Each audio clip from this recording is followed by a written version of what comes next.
pilahing awi kenana Stupurnomo sidang ingkang kinarya saged carita lah punika warnanira negari Pringgodani sinten to ingkang jumeneng nata ing Pringgodani jejuluk Prabu Anom Rimbyat Mojo Raden Kacanegara ya Kancing Jaya ya Katut Kaca ya Trincing Besi rikala samanten Prabu Anom Rimbyat Mojo tenaken simiwa negari Pringgodani sinten ingkang marasowah lah punika Raden Brajamusti dasar satya gagah piteksa Jaya ing palanggan taksih kaleres bapa pamanira Prabu Anom Rimbyat Mojo paswaranira lenggah jajar kalian Prabu Anom Rimbyat Mojo ilang sepate jalma limrah pindha Bathara Kuwera Ngejawata Raden Brajamusti mangraken pusanipun ingkang rayi Raden Brajalamatan Raden Brajalamatan mangraken pusanipun ingkang Marasemba ing kaya banyu ning kaya watu mengkono ijiling sabda enak dereng kawijiling pati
sasampunipun lenggah kanthi prayogi kepareng ingkang putra nyaosaken Pendaki Panagrami awit kaipun jenganika paman Brajamusti lan ugi paman Brajalamatan wonten ing negari Pringgodani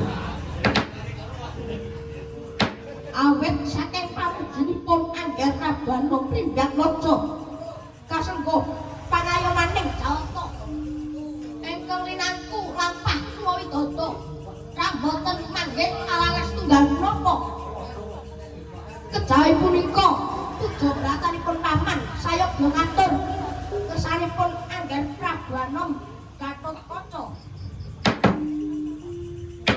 wala dalah semanten ugi nggih sanipun keng paman Raharja Nirsangsaya ampun puja bratanipun paman mugi katur ngersanipun anggen Prabu Anom Gatotkaca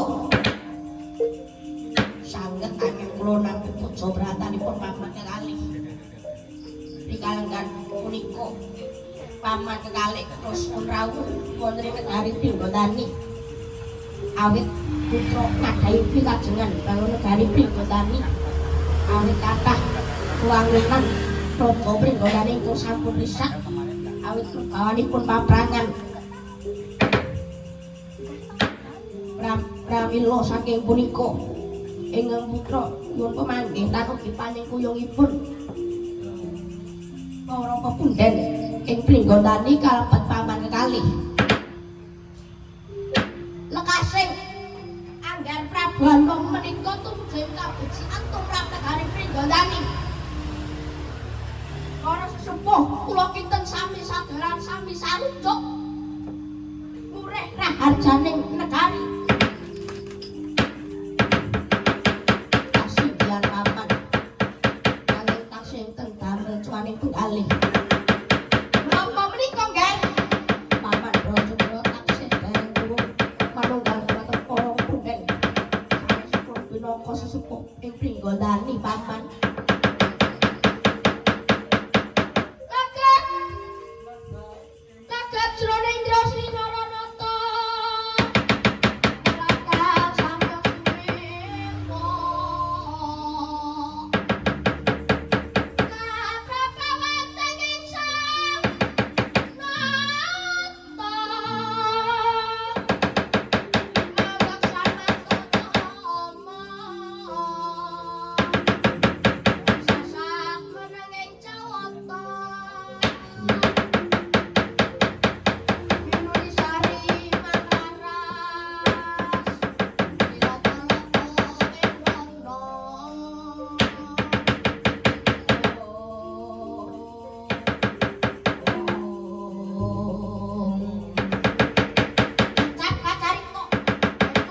Mbal pangandikan asale dening pasir Banjawi kita ingkang matur pinggang setinggil bidak turoto so percalan Pringgondani dadosaken cingak sagung kang lara sampe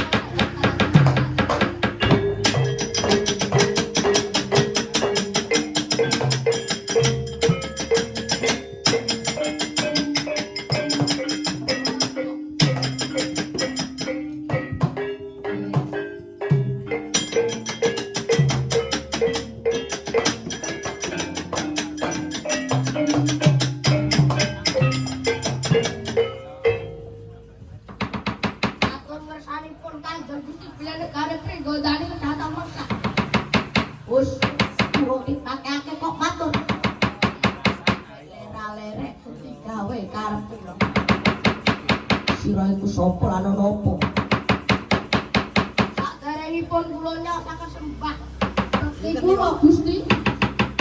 Kula tak tampa. Kowe yaksa sapa lan saka ngendi? Kula Dedya Kala Padas Kempal. Kawula ndika ingkang tianggenah njagi tepis miring praja Pringgondani. Badhe ngatasi duta Panglamun. Duta kongkonan Pati apa loro Jawati. Jawati dereng wonten. Nanging enten Sanjang Raman ingkang sisilih. Raden Brajadinta ingkang dipun nantanta Kanjeng Gusti Prabowo. Pramila kula sumanggaken